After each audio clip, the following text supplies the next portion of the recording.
Assalamualaikum warahmatullahi wabarakatuh. Perkenalkan, nama saya Ninda Dwi Lestari, NIM 203200233. Di sini saya dari kelas 5 DMPI.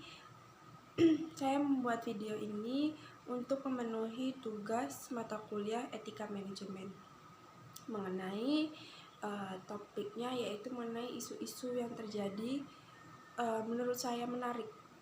Nah, di sini saya mengambil judul mengenai COVID-19 yang baru-baru ini dikabarkan mulai naik lagi COVID-19 di bulan November, di awal bulan November. Nah, di sini saya akan membahas mengenai COVID-19 menurut pengalaman saya dan isu-isu yang saya dengar.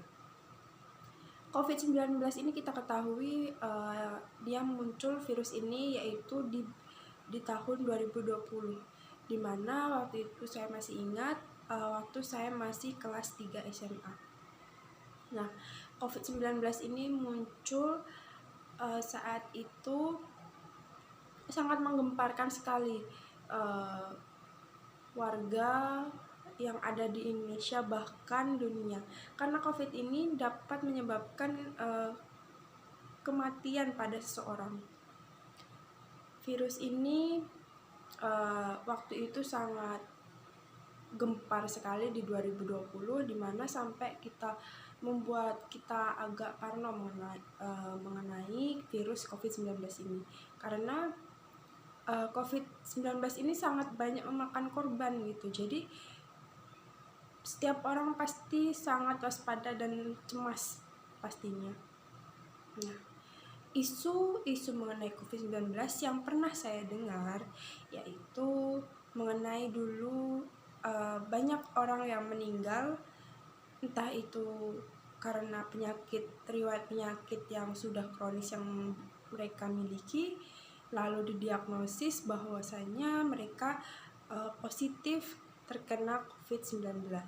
Nah, di situ menjadi tanda tanya besar buat kita, karena itu masalah medis, tidak semua orang mengetahui mengenai masalah medis tersebut. Selain itu banyaknya orang yang didiagnosis, padahal seperti pernah berita yang saya dengar sendiri, yaitu waktu itu tetangga saya emang beliau memiliki penyakit yang udah bertahun-tahun, punya penyakit diabetes, dan semua orang pun tahu yang ada di sekitarnya kalau beliau ini mempunyai riwayat penyakit diabetes. Tapi waktu dibawa ke rumah sakit, beliau dinyatakan meninggal karena positif COVID-19 dan dikuburkan secara prosedur COVID-19.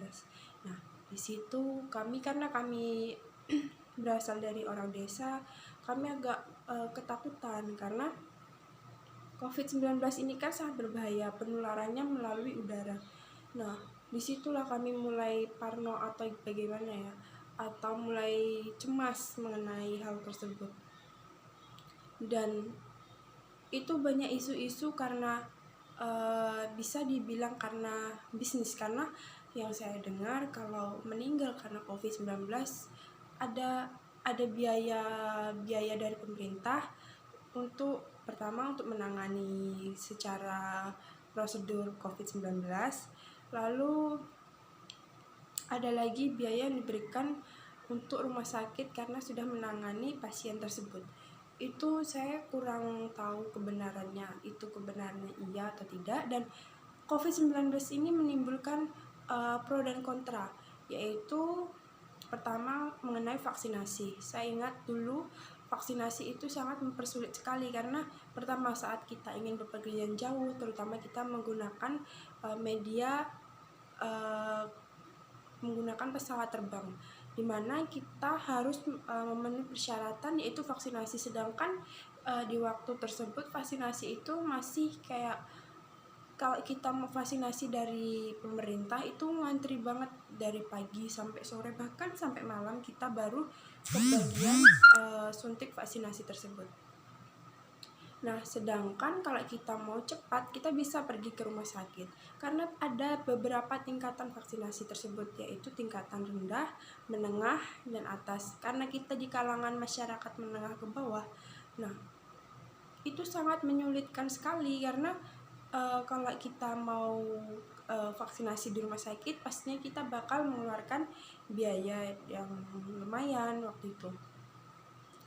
Apalagi kayak kita buat KTP, pokoknya surat menyurat yang berhubungan dengan pemerintah itu pasti syaratnya harus vaksinasi, dan vaksinasi itu tidaklah gampang mendapatkannya. Sekalipun mau gampang, ya kita harus ke rumah sakit dulu dan kita mengeluarkan biaya sendiri yang tidak sedikit.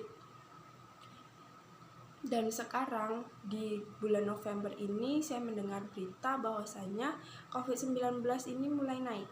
Saya tidak tahu ini karena faktor cuaca yang tiba-tiba mendung, tiba-tiba panas, itu kan bisa membuat kita kurang sehat. Nah, saya nggak tahu juga bagaimana itu bisa dibilang COVID lagi marak atau bagaimana. Cuman masih tanda tanya besar mengenai COVID-19 ini karena ini masalah medis dan tidak semua orang mengetahuinya, seperti kita bukan orang medis. Nah, mungkin cukup sekian isu yang dapat saya ambil mengenai COVID-19 ini. Lebih kurangnya saya mohon maaf. Saya akhiri. Assalamualaikum warahmatullahi wabarakatuh.